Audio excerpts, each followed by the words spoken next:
No ar, o EcoCast, o seu podcast de notícias.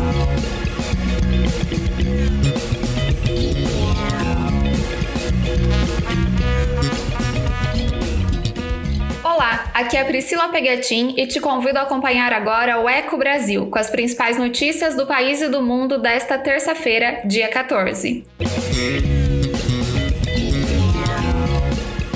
É lei. Empregadores devem fornecer IPIs a 28 categorias profissionais. Ouça com Paulo Oliveira. A falta de equipamentos de proteção individual e de testes entre os profissionais que atuam na linha de frente da pandemia é uma realidade encontrada na maior parte do país. Lei sancionada pelo presidente Jair Bolsonaro na última semana obriga empregadores a fornecer EPIs a 28 categorias profissionais, como a de enfermeiros, médicos, assistentes sociais, agentes de segurança, coveiros, entre outras. O texto também prevê que os profissionais que estiverem em contato direto com portadores ou pessoas com suspeita do novo coronavírus vão ter prioridade para fazer testes da doença. As obrigações estabelecidas na lei valem para entidades públicas e privadas. O autor da proposta na Câmara, o deputado federal Zacarias Calil, do Democratas do Goiás, afirma que muitos empresários são contrários à distribuição obrigatória de EPIs. Segundo ele, a lei pode trazer uma maior segurança jurídica aos trabalhadores expostos à Covid-19. Inclusive, eu acho que vai funcionar, porque eu já recebi algumas manifestações de donos de clínicas, donos de hospitais. Isso aí vai ser muito complicado para nós, obrigatoriedade, nós vamos ter que comprar isso aqui. Não, você está protegendo o trabalhador, o trabalhador. Essa é a nossa intenção. Um terço dos profissionais de saúde de todo o país ouvidos pela Associação Médica Paulista afirmaram que faltam máscaras de proteção no local de trabalho. 22,7% disseram que faltam aventais e 8,3% alegaram não haver álcool em gel em quantidade suficiente. Até 4 de julho deste ano, de acordo com o Ministério da Saúde, as categorias profissionais com a maior quantidade de pessoas com síndrome gripal aguda ocasionada pelo novo coronavírus são técnicos ou auxiliares de enfermagem, com 59.635 casos, enfermeiros, com 25.718 casos e médicos, com cerca de 19 mil casos registrados. O técnico de enfermagem Jefferson Machado, de 34 anos, morador de Goiânia, foi diagnosticado com a Covid-19. O profissional afirma que os hospitais em que trabalha oferecem EPIs e testes aos profissionais. No entanto, ele alega que a sua realidade é bem diferente da constatada em boa parte da categoria, principalmente em relação à testagem.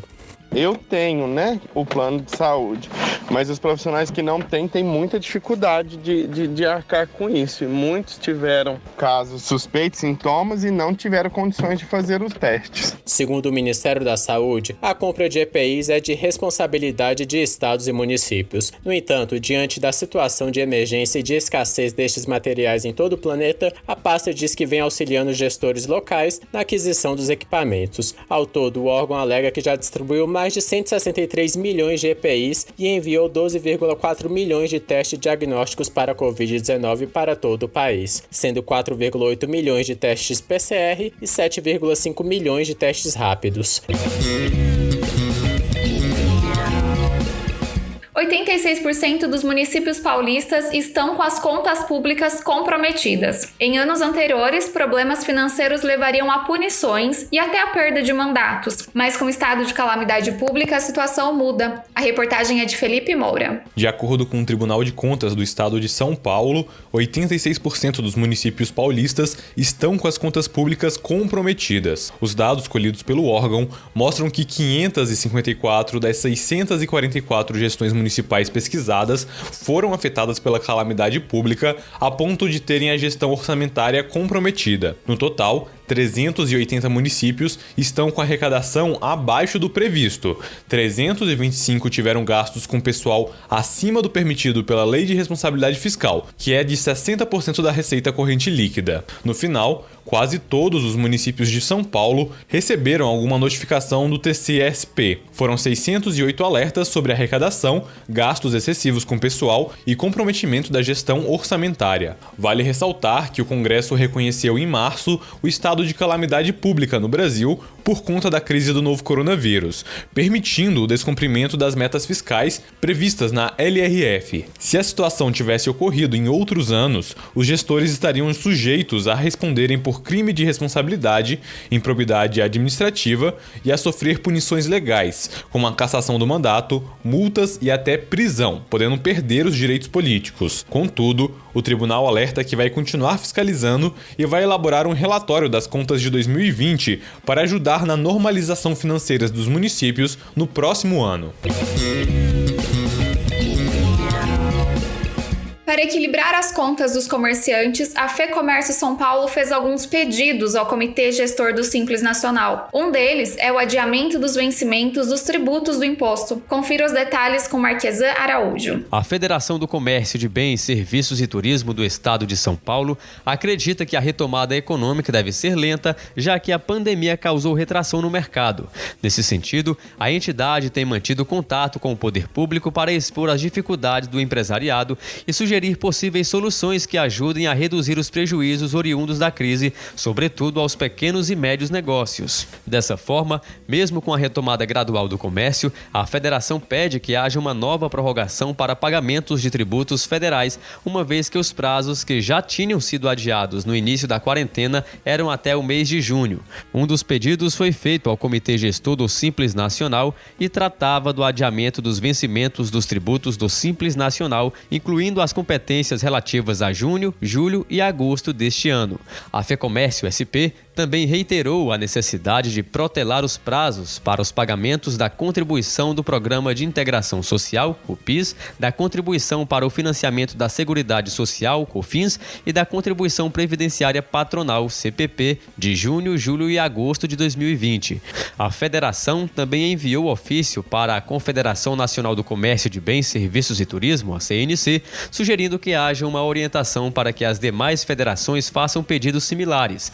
O objetivo é juntar esforços e sensibilizar o poder público sobre a necessidade que empresas estão passando neste momento. Para a FEComércio SP, isso é necessário, pois as empresas precisam desse fôlego para tentar manter o fluxo de caixa, evitar novas demissões e até o encerramento definitivo das operações. A flexibilização do distanciamento social deu fôlego para mais de 1 milhão de pessoas, segundo o IBGE. São profissionais que retornaram ao mercado de trabalho. Paulo Oliveira traz as informações. A flexibilização das regras do distanciamento social em algumas cidades brasileiras possibilitou o retorno de cerca de 1,3 milhões de pessoas aos postos de trabalho. Os dados fazem parte da Pesquisa Nacional por Amostra de Domicílios PNAD Covid-19, divulgada pelo IBGE. Segundo o estudo, na terceira semana de junho, o número de pessoas ocupadas que estavam temporariamente afastadas do trabalho presencial devido ao distanciamento social caiu de 12,4 milhões para 11,1 milhões, na comparação à semana imediatamente anterior. De acordo com o IBGE, o número representa 13,3% da população ocupada. Ainda segundo o Instituto, na terceira semana de junho foi verificada uma estabilidade no número de pessoas ocupadas, que alcançou 84 milhões de brasileiros, e na quantidade de pessoas desocupadas, com 11,8 milhões de pessoas. O IBGE também constatou que a flexibilização do distanciamento social em parte do país fez com que 827 mil pessoas que haviam desistido de procurar emprego voltassem à busca por um trabalho.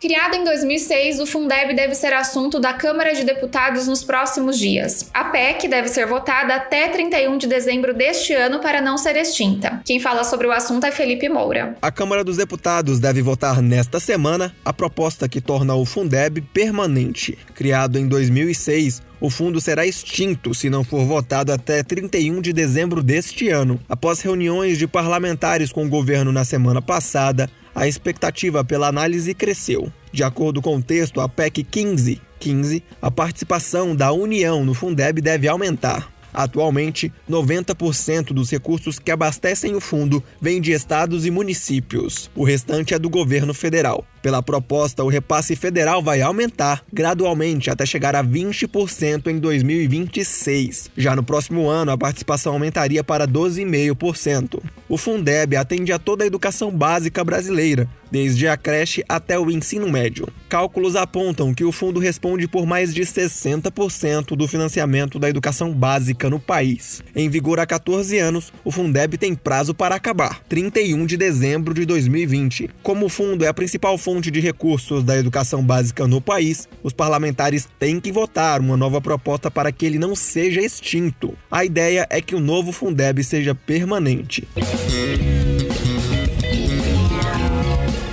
O Eco Brasil de hoje fica por aqui. Esta é uma parceria com as agências Brasil 61 e Rádio Web. Nos encontramos amanhã neste mesmo horário ou, se preferir, ouça nosso podcast a qualquer hora do seu dia. Inscreva-se em nosso canal e ative as notificações para se manter bem informado. Não esqueça de deixar o seu like e compartilhar com os amigos. Até mais!